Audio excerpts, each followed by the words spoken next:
Temperos de Cinema, série especial Cinema Latino-Americano.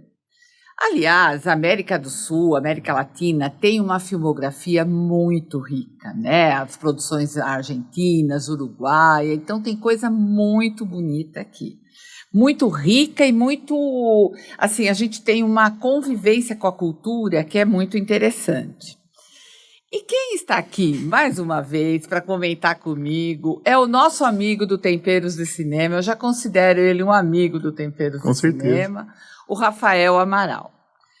Rafael é jornalista, crítico de cinema, mas o mais importante de tudo, é um apaixonado por cinema que nem a gente. Rafael, mais uma vez, é um prazer te receber aqui no Temperos de Cinema, nesse estúdio novo, estúdio gostoso, novo, com cor diferente, né? Com cor diferente. Muito bom. As últimas vezes que a gente fez pela tela do computador, né, Fátima? Ficava muito mais frio, né? Agora a gente muito poder mais gostoso. Tá nesse bate-papo é muito gostoso, é muito mais... Poxa, eu me sinto honrado de estar aqui para falar ainda mais de cinema latino-americano, que eu adoro. A gente poder falar do nosso cinema também, né, que está inserido dentro do cinema latino-americano, e principalmente do cinema feito em países como Argentina, Uruguai. Acho que vai ser muito legal. Ah, vai ser uma série bem gostosa. E por falar em série gostosa, a Viva Cozinha também está escolhendo as receitas, aliás, já escolheu as receitas latino-americanas, que a comida latina também é deliciosa, né? Bom, então, hoje, o filme que a gente vai iniciar essa série é o Argentina 1985. Esse filme concorreu ao Oscar agora, nesse ano de 2023, e ele trata ele é baseado numa história real, ele trata de um momento muito importante, talvez um dos mais importantes da parte política da Argentina, né? Que é o julgamento das pessoas, dos militares que se envolveram na ditadura argentina. Ele é chamado, esse momento, do julgamento das juntas, né? Exatamente. Isso é um processo que começou muito antes. Depois eles tiveram que trabalhar com estagiários, porque não eram todos advogados, promotores que queriam participar.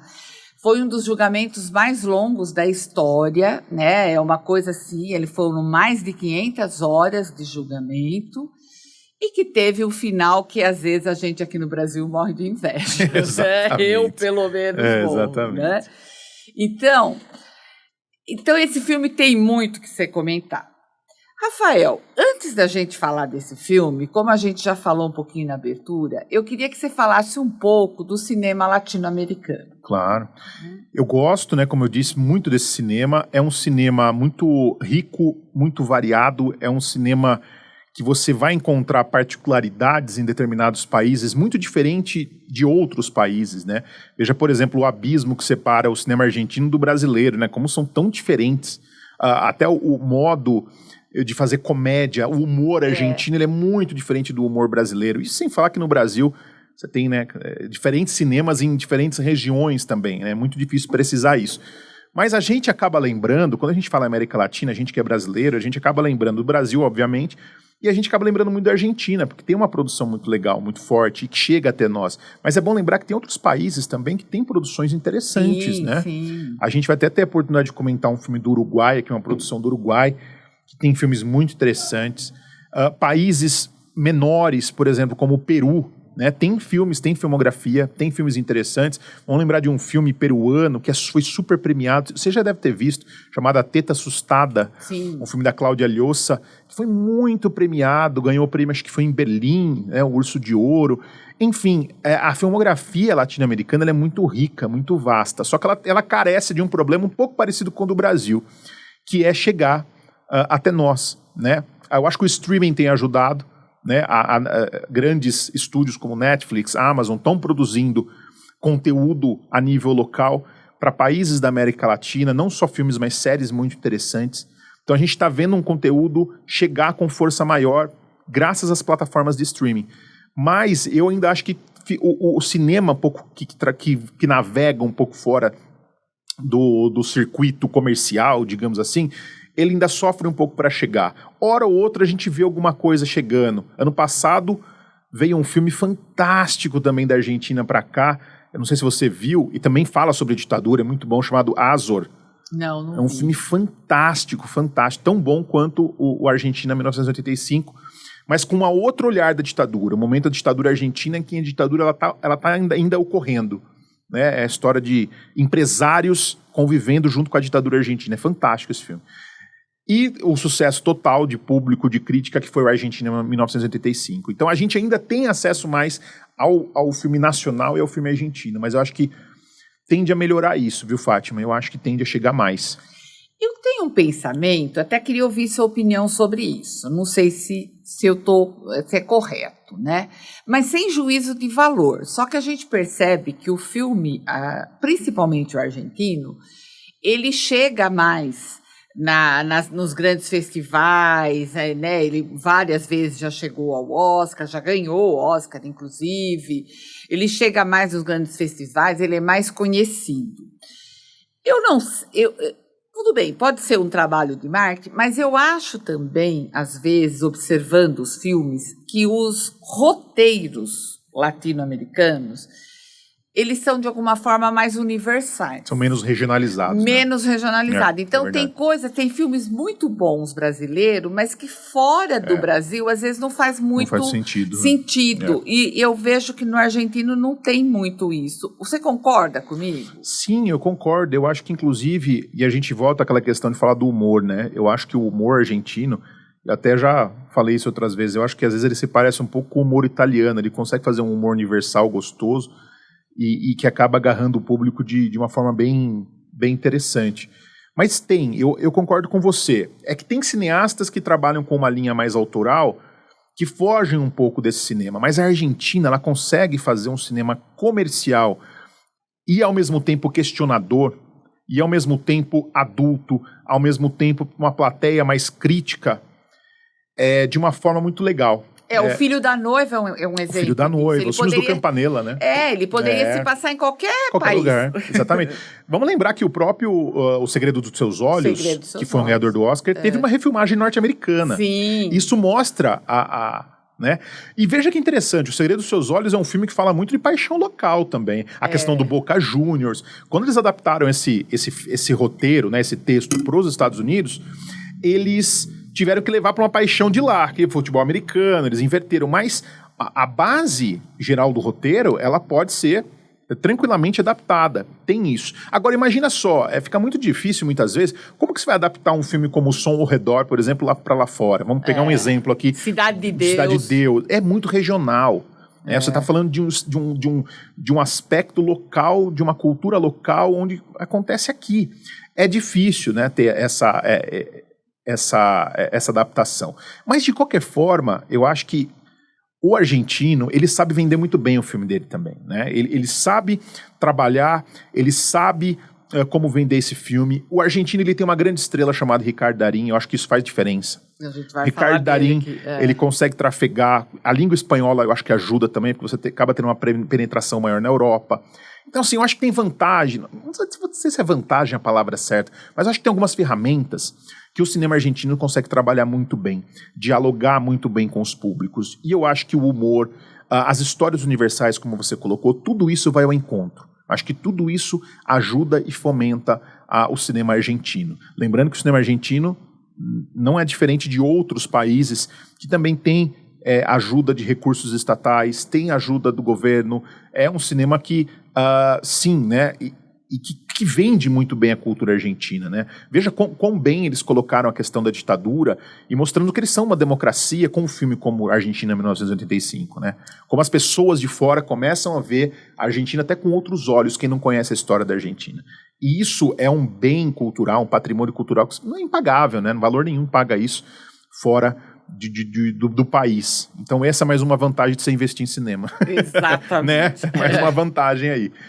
Bom, agora vamos falar do filme. Do filme. Argentina, 1985. Além de tratar de um fato, de um momento extremamente importante, né, político na Argentina, mas ele é uma lição de cinema. É um filme muito bem feito, né? É um filme que a gente assiste e mesmo a gente que já está com o olho um pouco mais viciado, que vê tanto filme, Porque ele trabalha dentro do... Vamos chamar assim, né? Eu acho que dentro do cinema existe um subgênero chamado filme de tribunal. Né? Quem viu muito filme sabe disso. Filme de tribunal, você tem todo ali, né, uns clichês, alguns atalhos que a gente vê, né? Aqueles desfechos, né, do júri. Então, assim, quem assiste muito filme de tribunal sabe mais ou menos um pouco do que vai esperar quando você vê um filme de tribunal. Eu acho que esse filme, ele traz algumas características do típico filme de tribunal, mas ao mesmo tempo também ele sabe lidar com outras questões, que ele torna mais interessante. Ele sabe escapar para alguns cantos e tornar aquilo tudo mais original, digamos assim. Ele trata de um tema que não é muito comum, que é militar sentado num banco dos réus, né? A gente não está muito acostumado a ver isso. E você colocou muito bem no começo, né? A gente fica com inveja, né? Porque a gente não conseguiu fazer nosso acerto com o passado ainda, a Argentina conseguiu já nos anos 80.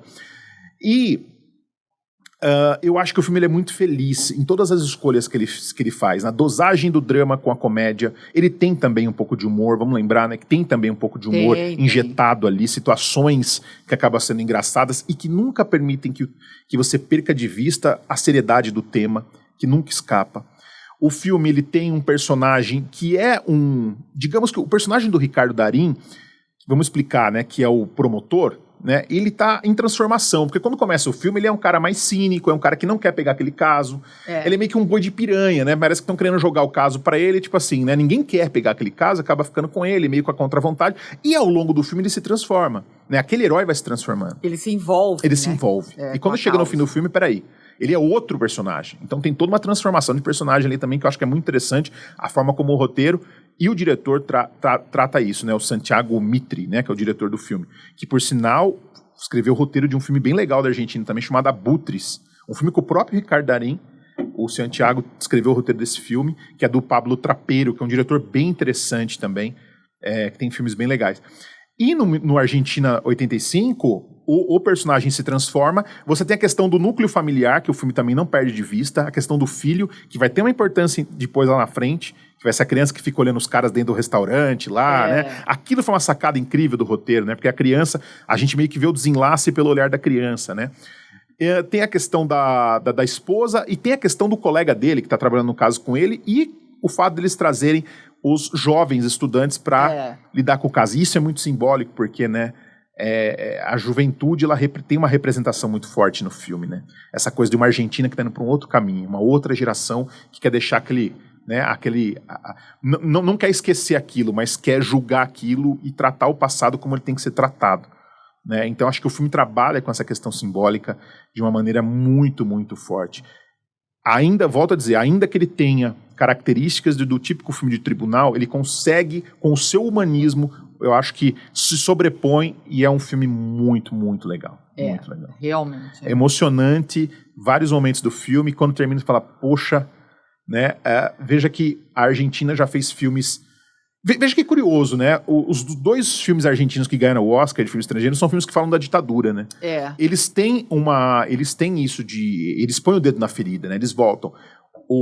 A História Oficial, que é um filme dos anos 80, que é muito forte também, fala sobre as pessoas que colaboraram com a ditadura e que adotaram crianças que eram de mães que foram mortas e pais que foram mortos pelos militares, né? As crianças ali, tá? Que é o tema central a História Oficial. Depois, né, 20 e poucos anos depois, acho, eles lançam um filme chamado O Segredo dos Seus Olhos, que ganha o Oscar de novo, que também aborda a questão da ditadura argentina. Que é muito forte também a abordagem que o filme faz disso. Porque o vilão do filme é um colaborador da ditadura. Né? E assim, o que eu vejo como cinema é que, independente de você ser a favor ou contra o que eles estão mostrando ali, independente da sua posição política, você reconhece que é um filme bom. Com certeza. E ele é agradável de assistir, envolvente. Sem dúvida. Né? E eu vou dizer para você, Fátima, que ele não é... Eu acho que nem é um filme que se intoxica muito pela questão política. Não, ele não é panfletário. Ele não é panfletário. Não. Entendeu? Ele coloca ele coloca a situação de um outro ponto. Ele não é panfletário. Pelo contrário, foi aquilo que eu falei, né? Você vê que o herói, a gente até... ele nem é um cara que inspira muito no começo do filme, né? Ele não é aquela figura inspiradora, muito pelo contrário, né? É um cara que não quer atender o chefe dele. Você vê que é aquele típico funcionário público que tá preso dentro daquela burocracia do Estado ali, né? Então você tem toda essa questão. E o filme consegue, acho que, passar um pouco por cima dessa questão política, né? Eu acho que o que ele coloca que a justiça tem que prevalecer, né? Acho que essa é a grande mensagem que o filme traz, né? E que nem tudo dá pra você ganhar também, porque nem tudo ali no final se resolveu, a gente percebe, né? Exatamente. Tem pontos do processo que eles ganharam, tem outros pontos que ficaram pra trás. Então, assim, é bem complexo, né? E é aquilo que você falou, é um julgamento que durou muito tempo, só que no filme a gente tem uma síntese, a gente tem um pequeno pedaço de uma história, né? A gente não tem... Né, o cinema lida com isso também, você sintetiza tudo muito, né? Então quem vê o filme pode ter impressão, quem vê o filme e não conhece a história pode ter a impressão que foi tudo muito rápido. Mas não foi, né? Aquilo demorou anos, é uma coisa que se enrolou por muito tempo, né? Que o cinema enxuga muita coisa. E o Darín, né? Você já falou dele. Ele é o que falar, né? do Darín, né? Pois é, eu acho que o primeiro filme que eu vi na vida do Ricardo Darín foi esse que você citou, foi O Filho da Noiva, né? Mas ele tinha feito filmes antes, que ele interessante. Fez o Nove Rainhas. O Nove Rainhas. O Nove Rainhas eu vi depois. Foi feito antes do Filho da Noiva, mas eu vi depois. Que é um filme que eu guardo uma lembrança muito boa, até preciso rever, que tem umas reviravoltas no filme, é um roteiro bem legal. E depois ele fez alguns filmes com o Campanella que deram muito certo, né? Eu gosto muito de um filme que ele fez depois do Filho da Noiva, que é o Clube da Lua. Ai, eu adoro esse filme. Esse filme é fantástico, é uma delícia. Aquele filme sabe aquele filme de bairro mesmo, de cidade, você se identifica, né? Na questão do clube, da comunidade. Depois eles fizeram, acho que um filme que chama O Mesmo Amor, A Mesma Chuva, alguma coisa assim. O Mesmo Amor, A Mesma Chuva. Que é um filme bem bonitinho também, bem legal, bem agradável. E depois vem o sucesso todo do O Segredo dos Seus Olhos, né? Que eu acho que aí coloca o cinema argentino num patamar muito, muito alto mesmo.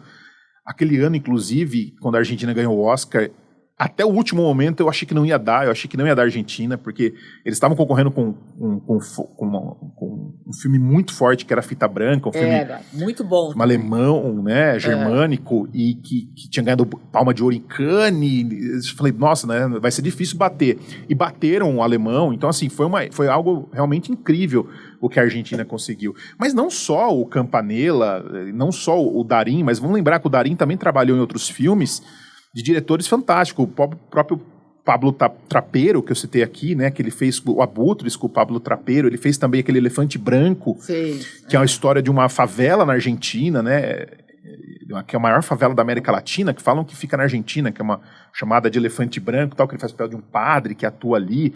Ele fez uma conexão interessante com a Europa também, né? Vamos lembrar que ele fez um filme com Asghar Farhadi, com o Javier Bardem. E com a Penélope. Com a Penélope Cruz também, sempre falando em língua espanhola. Todo mundo sabe. Todos já sabem. Todos já sabem. Que eu achei um filme fraco, pra falar a verdade, não gostei muito. Mas ele tá bem no filme também, ele faz um coadjuvante que tem um papel importante ali também. Ele fez aquele do cachorro, como que é o nome? Truman, né? O Truman, nossa, que é muito lindo. Difícil como não chorar nesse filme, né? Como lindo esse filme. Ele fez o Truman. Então, assim, ele tem uma capacidade de fazer papéis muito diferentes, né? Às vezes fazer um cara mais carrancudo, mais vilão, fazer o herói humano. É um cara muito bom. E é engraçado, uma vez eu vi uma entrevista dele, ele dizendo que ele não tem... Já surgiram convites para ele fazer filme em Hollywood e ele não foi. Eu também. Eu ia perguntar isso, se você já tinha visto. Eu vi isso e eu achei muito legal a resposta dele. Ele falou assim, olha, eu não vou fazer filme nenhum só porque é Hollywood, vocês estão me dando um papel que não vale, né? Um papel que não me interessa, um papel que só para ganhar dinheiro. Ele acha que... Entendeu? Então ele tem uma posição muito legal enquanto artista, né? De defender o que ele quer, os papéis que ele quer, os papéis que ele acredita. Eu gosto muito do Ricardo Darín, acho que é um cara que tem uma personalidade muito boa. E o filho dele, acho que é Tino Darín, né, também está fazendo carreira, participou daquele filme Uma Noite de 12 Anos, né, um filme uruguaio que é fantástico também. Muito bom, que também trata da questão da ditadura no Uruguai, que a gente também não lembra muito, mas foi um país que teve uma ditadura severa também. Todos esses filmes eu já trouxe no Movie com Arte. Então, exatamente. Inclusive eu vi vários aqui no Movie com Arte, o próprio Relatos Selvagens que a gente vai comentar, eu vi aqui no Movie com Arte. Então, assim, tem filmes excelentes. O próprio Relatos Selvagens, ele faz dos episódios mais legais do Darín, do Bombita, né? Do Bombita. Do Bombita. Depois a gente vai falar mais nisso, mas assim, hoje você não consegue mais separar o Ricardo Darín do cinema argentino, né? Sim. Ele virou um garoto propaganda do cinema argentino, de tal modo que eu nunca vi uma pessoa falar assim, poxa, eu não gosto, ou o máximo que você vai ouvir é falar, não conheço, mas falar que alguém que não gosta do Ricardo Darín deve estar com algum problema muito sério, né? Porque é difícil achar alguém que não gosta, não simpatiza ou não reconhece as qualidades desse ator. Ele é fantástico. Exatamente. Ele é fantástico. Bom, desse filme, não tem muito, ele não, até pelo roteiro dele, não aparece muita comida, gastronomia, mas isso a Viva Cozinha sempre se inspira. Mas eu queria, para a gente terminar esse papo delicioso, eu queria que você falasse, assim, na sua visão, qual o principal tempero do cinema latino? Puxa, qual o principal? Tempero que não precisa ser tempero de comida. Não, entendi. Eu acho, Fátima, que o principal tempero do cinema latino... Pode ser 2? Pode, Eu acho que o principal é a diversidade e eu acho que o segundo principal é a irreverência. Eu acho que o cinema brasileiro ele tem um poder vou falar do Brasil agora, de reverência muito grande, né? Um poder também de fazer muita autocrítica também, que eu acho que... Né, fazer a gente olhar para o nosso próprio umbigo, assim, eu acho que isso é importante também, né? No caso dos argentinos aí com esse filme histórico. Mas eu acho que a irreverência e eu acho que também a questão da diversidade, assim. É muita coisa diferente em um espaço, não que seja pequeno, mas né, convivendo junto, né? Cineastas muito, muito diversificados aí. Eu acho que tem... Vamos lembrar que a Argentina também, eu não poderia me esquecer, né? Nos deu uma cineasta fantástica também, chamada Lucrécia Martel, que fez filmes incríveis também, né? Gosto muito do cinema dela. Fez Ama, fez, enfim, filmes fantásticos, que eu acho que vale a pena também o público em geral descobrir, que eu acho que tem coisas muito boas. Assim como o Brasil, a Argentina também tem alguns cineastas ali, Leandro Alonso também, que é um cineasta argentino fantástico também, que tem coisas muito boas. Então acho que tem alguns cineastas trabalhando em um caminho um pouco mais autoral, fora do comercial, que eu acho que vale muito a pena descobrir. Acho que vale muito a pena. Rafael, mais uma vez, muito obrigada. Foi uma delícia de novo conversar com você. E a gente aprende muito, né? É muito gostoso. E vamos ver aí o que a Viva Cozinha selecionou para a gente temperar um pouquinho mais esse programa. Vamos lá. Então, mais uma vez, obrigada. E até a próxima semana comentando um outro filme. Tem mais 3, né? Latinos, tem muita coisa boa aí para a gente falar. Obrigado, Fátima. Obrigada. Valeu. Agora, a gente vai para a nossa receita da cozinha latina com a Viva Cozinha. As meninas separaram 4 receitas maravilhosas. E hoje, que nós estamos comentando o filme Argentina, 1985, vamos ver o que elas escolheram. Ayla e Reca. Hoje eu estou muito feliz. Estão as duas aqui. Sejam muito bem-vindas. É uma delícia receber vocês aqui no nosso estúdio do Temperos de Cinema. Muito obrigada. Uma delícia pra gente também. É verdade, nós que agradecemos. A gente sofre um pouquinho, eu e o Daniel, principalmente, porque a gente fica morrendo de fome, mas depois a gente tenta fazer a receita. Tem, né? Que tentar, sim, tem que mandar foto pra gente depois de como foi, como ficou, a gente gosta de ver. Não, verdade. Tentar não, que a receita vem explicadinha, vai conseguir. É verdade. E o que vocês escolheram para esse filme Argentina 1985? Bom, eu escolhi um molho chimichurri, que vocês vão poder usar com várias coisas. Churrasco, quando você quer dar um up naquele bifinho ali que você fez e ficou, sei lá, meio com cara do todo dia, você faz esse molhinho chimichurri e já dá uma elevada aí no nível do bifinho. E ele é um ótimo acompanhamento mesmo para churrasco, tá? E é um molho que é muito usado na Argentina, né? E para fazer ele, a gente normalmente compra no pacotinho, ele seco no supermercado. Eu vou ensinar vocês a fazerem ele fresco, que fica muito mais legal. É porque eu ia falar, eu já comprei esse pacotinho aí, né? Mas eu quero aprender. E não esqueça, a receita passo a passo está no blog do Temperos, você não precisa anotar nada, que elas vão passar agora o passo a passo. Isso. Bom, então a gente começa picando meio maço de salsinha. O legal é com essa salsinha é você picar ela com ela seca, tábua seca e faca seca. Isso vai fazer com que não grude tudo, porque às vezes a gente tá picando e fica tudo grudando, né? Tipo, gruda na tábua, gruda na faca e aí você não consegue... Aí você passa o dedo na faca pra tirar a salsinha, já sabe o que vai dar. É não dá terrível. certo. Então, lava essa salsinha, seca bem ela com um pano de prato ou com um papel toalha, seca a tábua e seca a faca. Pica essa salsinha bem picadinho. Essas dicas são super importantes, É né? verdade. Porque no dia a dia a gente pega, acaba de lavar, já começa a picar. Claro, é Isso. natural. Todo mundo faz isso. A gente fala até essa dica dos temperos, porque é uma coisa que dá um trabalhão, né? Quando você pica molhado, fica aquilo, eu não tô brincando. Todo mundo faz isso, né, na faca. Uhum. Sim. É um clássico, né? Gruda o tempero, você vai e passa o dedo na faca. E corta o dedo. E outra coisa, quando Problema. você vai congelar a salsinha, se você Também. congelar ela sequinha, desse jeito que a gente tá falando, depois você consegue tirar ela, não vira aquele bloco no congelador que você não consegue usar nunca mais. Martela o bloco pra usar a salsinha, é verdade. Bom, depois de picar a salsinha, a gente vai usar 2 colheres de sopa de orégano fresco. É um pouquinho chato de achar pra comprar, é mais fácil comprar um vasinho de orégano fresco nos hortifrutis, Guardar na assim. sua casa. Mas é muito gostoso, ele é muito perfumado. 2 dentes de alho amassado, de 2 a 4, aí depende o tanto de alho que você gosta, né? Meia xícara de cebolinha, também picada bem fininha. E a dica da salsinha vale para a cebolinha também, dela estar sequinha. Aí a gente vai usar uma pimenta dedo de moça vermelha. Se você gostar de mais apimentado, com semente. Se gostar de menos, sem semente, tá? E aí a gente vai usar 2 colheres de sopa de vinagre de vinho tinto, 1 colher de sopa de suco de limão e meia xícara de azeite.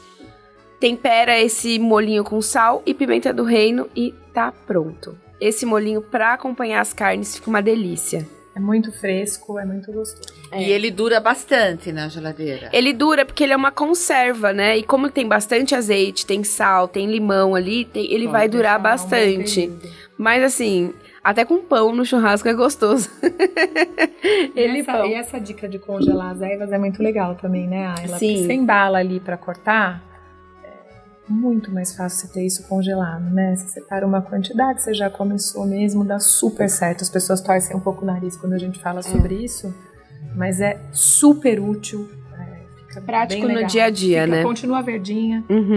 Porque a gente tem que ter essas praticidades, porque é gostoso cozinhar, mas a gente tem a vida da gente. Claro, não, e né? na correria, eu falo, deixa de ser gostoso, né? Eu falo, cozinhar exatamente. é uma terapia, mas quando você tem esse, que todo mundo tem, né?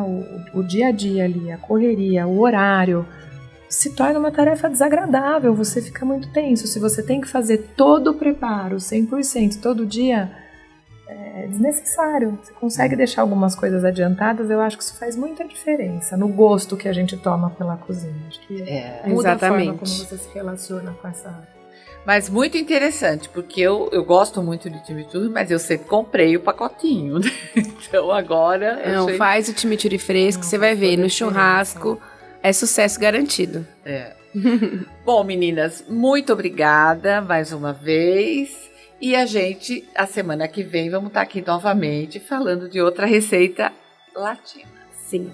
Obrigada. Muito obrigada. Até a próxima semana com mais uma receita da cozinha latina que a Viva Cozinha está trazendo para nós. E não se esqueça, a receita completa está no YouTube, está no blog do Temperos. Você pode ouvir também no Spotify. Então siga a gente, se inscreve lá no nosso canal do YouTube, do Spotify. Siga o nosso Instagram e não esqueça, faça como a Mari de Luna. Se você fez o prato, gostou da receita, mande uma foto pra gente publicar no nosso Instagram. Até a próxima semana.